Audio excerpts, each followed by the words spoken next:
ಕೆಂಪೇಗೌಡ ಏರ್ಪೋರ್ಟ್ನಲ್ಲಿ ಚಿನ್ನ ವಜ್ರ ಕಳ್ಳತನವಾಗಿದೆ. ಕೋಟಿ ಕೋಟಿ ಮೌಲ್ಯದ ಚಿನ್ನ ವಜ್ರಾಭರಣ ಕಳ್ಳತನ ಆಗಿರೋದು. ಒಬ್ಬ ಮಹಿಳಾ ಪ್ರಯಾಣಿಕರ ಬ್ಯಾಗ್ನಲ್ಲಿ ಇದ್ದಂತಹ ಚಿನ್ನ ಮತ್ತು ವಜ್ರ. ಬೆಂಗಳೂರಿನಿಂದ ದುಬೈಗೆ ತೆರಳುತ್ತಾ ಇದ್ರು ಮಹಿಳೆ. ಇನ್ನು ಬ್ಯಾಗ್ನಲ್ಲಿದ್ದ ಚಿನ್ನ ತಪಾಸಣೆ ಮಾಡಿ ಟ್ಯಾಗ್ ಕೂಡ ಮಾಡಿದ್ರು ಸಿಬ್ಬಂದಿ. ಟ್ಯಾಗ್ ಮಾಡಿಸಿದ ನಂತರದಲ್ಲಿ ಫ್ಲೈಟ್ಗೆ ಬ್ಯಾಗ್ ಅನ್ನು ಹಾಕಿರ್ತಾರೆ. ದುಬೈಗೆ ಹೋಗುವಷ್ಟರಲ್ಲಿ ಬ್ಯಾಗ್ನಲ್ಲಿ ಇದ್ದಂತಹ ಚಿನ್ನಾಭರಣ ಎಲ್ಲವೂ ಕೂಡ ಮಾಯವಾಗಿದೆ. ಏರ್ಪೋರ್ಟ್ ಸಿಬ್ಬಂದಿ ಚಿನ್ನಾಭರಣ ಕಳ್ಳತನ ಮಾಡಿದ್ದಾರೆ ಎನ್ನುವಂತಹ ಶಂಕೆ ವ್ಯಕ್ತವಾಗ್ತಾ ಇದೆ. 790 ಗ್ರಾಂ ತೂಕದ ಚಿನ್ನ, ಅದು 8 ಲಕ್ಷ ಬೆಲೆ ಬಾಳುವಂತಹ ವಜ್ರ ಕೂಡ ಇತ್ತು. ಕಳ್ಳತನದ ಬಗ್ಗೆ ಈಗ ಹುಬ್ಬಳ್ಳಿ ಮೂಲದ ಮಹಿಳೆ ಸದ್ಯ ದೂರನ್ನ ದಾಖಲಿಸಿದ್ದಾರೆ. ಅಬುದಾಬಿಗೆ ನಮ್ಮ ಅಕ್ಕನ ಮಗಳಿದ್ದಾಳೆ ಅಂತ ವಿಸಿಟ್ ಕೊಡಕ್ಕೆ ಹೊರಟಿದ್ದೆ. ನಮ್ಮ ಮನೆ ಮಾರ್ತಾ ಇದ್ದೀವಿ.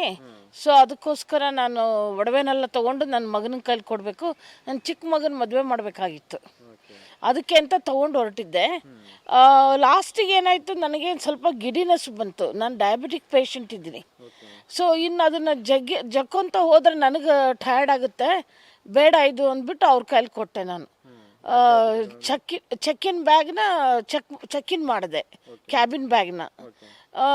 ಅದು ಊರಿಗೆ ಹೋಗಿ ನೋಡೋದ್ರಲ್ಲಿ ಇರಲೇ ಇಲ್ಲ ಒಡವೆ.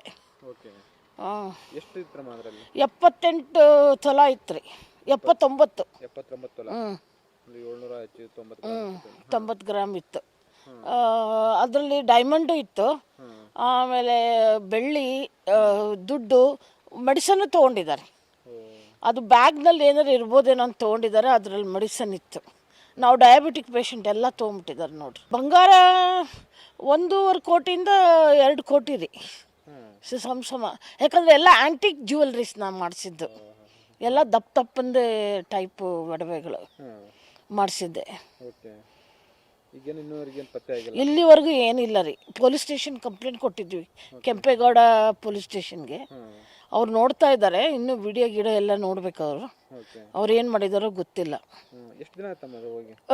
ನಾವು 15 ನವೆಂಬರ್ 25 ಹೋಗಿದ್ದೀನಿ. 16ನೇ ತಾರೀಕು ಬಿಟ್ಟಿದ್ದೀನಿ. ಅಲ್ಲಿಂದ ಅಬುದಾಬಿನ 22 ಬಿಟ್ಟಿದ್ದೀನಿ ಅಮೇರಿಕಕ್ಕೆ ವಾಪಸ್.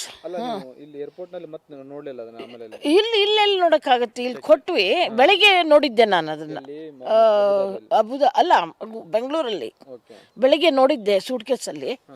ಆಮೇಲೆ ಅಲ್ಲಿ ಹೋಗೋಣ ಫಸ್ಟ್ ನೋಡಿದ್ದೆ ಅದನ್ನ, ಇರಲೇ ಇಲ್ಲ ಒಡವೆ. ಹೌದೌದು, ಅಲ್ಲಿ ಇರಲಿಲ್ಲ. ಅಬುದಾಬಿಗೆ ನಮ್ಮ ಅಕ್ಕನ ಮಗಳಿದ್ದಾಳೆ ಅಂತ ವಿಸಿಟ್ ಕೊಡಕ್ಕೆ ಹೊರಟಿದ್ದೆ. ನಮ್ಮ ಮನೆ ಮಾರ್ತಾ ಇದ್ದೀವಿ. ಸೊ ಅದಕ್ಕೋಸ್ಕರ ನಾನು ಒಡವೆನೆಲ್ಲ ತೊಗೊಂಡು ನನ್ನ ಮಗ